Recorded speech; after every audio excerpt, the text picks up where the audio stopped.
Hey guys, how's it going? This is James from Butler Farms. How's everybody today? Well, as you can see, I'm up in the shop, just taking a little break. This is Good Friday, the day that we remember our Savior and Lord going to the cross for us. And this has been a great Holy Week, starting with Palm Sunday last Sunday. And as we come up on Easter here in 2 more days, I just wanted to share with you a little bit some thoughts that I've been having as I've gone through this week. You know, there's a lot that goes on around Easter, and it's, you know, a lot of it has people get dressed up and think about bunnies and hunt Easter eggs and things like that.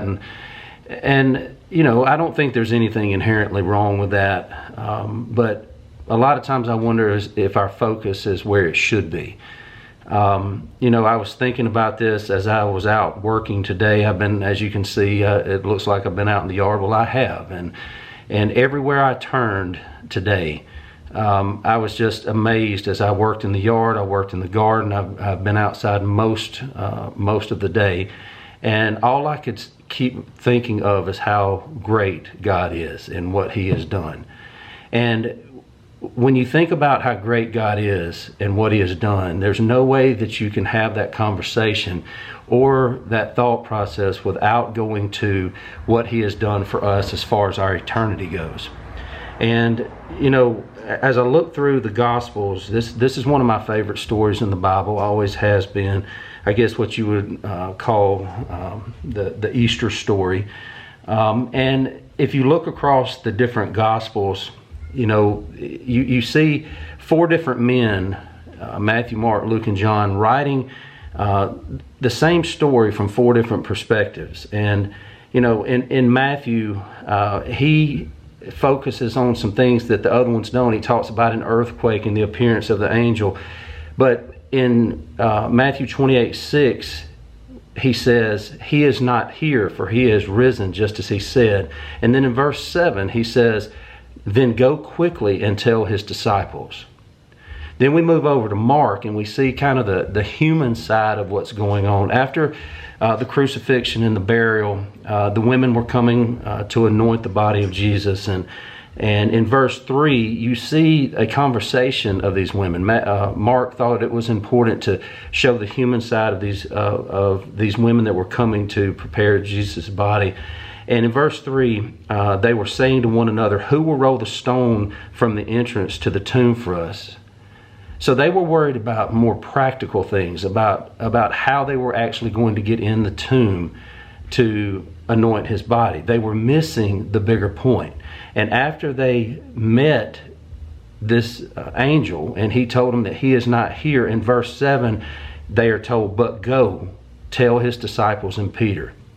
In Luke the physician, if you read his gospel, he is very specific. He is very straightforward, very point blank with what he says. And I'm going to come back to that in just a moment, because out of the 4, there's a conversation there that is, you know, says a lot to me.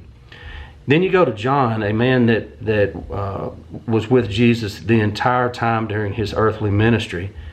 And he has a different perspective. He doesn't mention all the women. He only mentions Mary Magdalene. He does not talk about the conversation with the angel. Instead, it says that Mary Magdalene immediately went and told the other disciples, and the focus is more on their reaction and what they did with the news. So you've got 4 different perspectives going on here, but the same story. Just because you've got it from 4 different viewpoints doesn't mean that the story is different. It means that what people pull from it is the same, but there are some things here that are themes throughout all 4. So I'm going to go back to Luke for just a second, and I'm going to read this very quickly here. I'm going to start in Luke 24, verse 6. And this is the angel talking, and he says, "Why are you looking for the living among the dead?" asked the men. "He is not here, but He is risen. Remember how He spoke to you when He was still in Galilee, saying, 'It is necessary that the Son of Man be betrayed into the hands of sinful men, be crucified, and rise on the third day. And they remembered his words. Returning from the tomb, here we go again, they reported all these things to the 11. So throughout all 4 of these books, the same theme keeps coming up. He's not here. He's risen. A lot of times I catch myself looking at the world around us and thinking about how dark this world is. And it is dark. It's been dark ever since sin entered the equation, with the first sin, with Adam and Eve. And there's always had to be payment for that sin.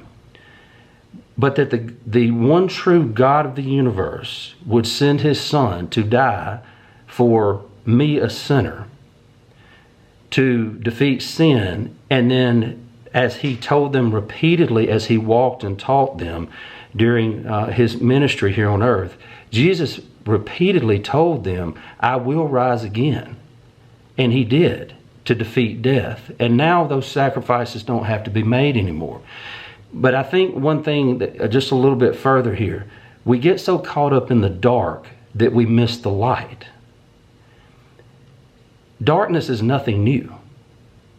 When we see the world around us, we get high-speed darkness wherever we look. On the internet, on TV, on the radio. It does not matter where we go. On the news side, I don't even watch local news, because they may throw a good story in there every once in a while, but they know that sin sells. And the more that they can put on there, the more people will tune in. And we lose focus on what we really need to be looking at, which is the light. The light's always been there. The light was there from the beginning. The light was there 2,000 years ago when his followers were probably in the darkest place they had ever been.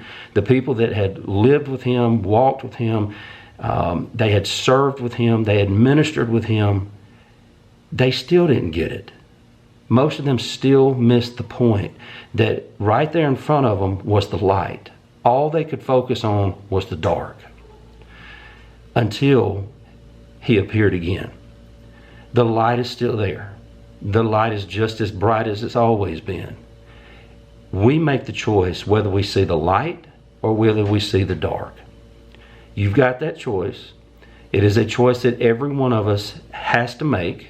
There is no, I don't want to decide one way or another. Not deciding is deciding. And you have to make that choice. The light of the world is alive. The light of the world is risen. And the light of the world is still here.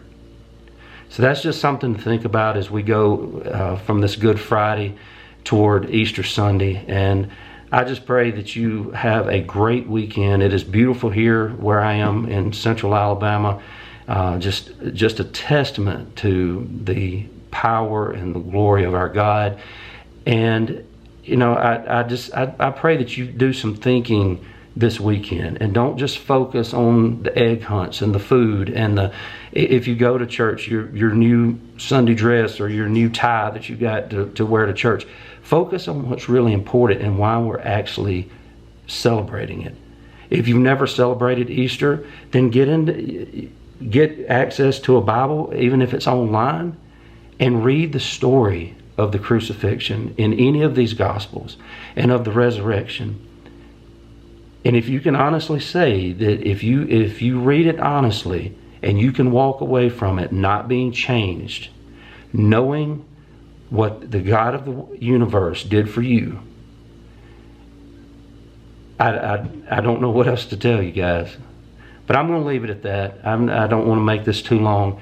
But I just wanted to get on here for just a moment. This has obviously nothing to do with gardening, nothing to do with homesteading or preparing or self-reliance or anything else.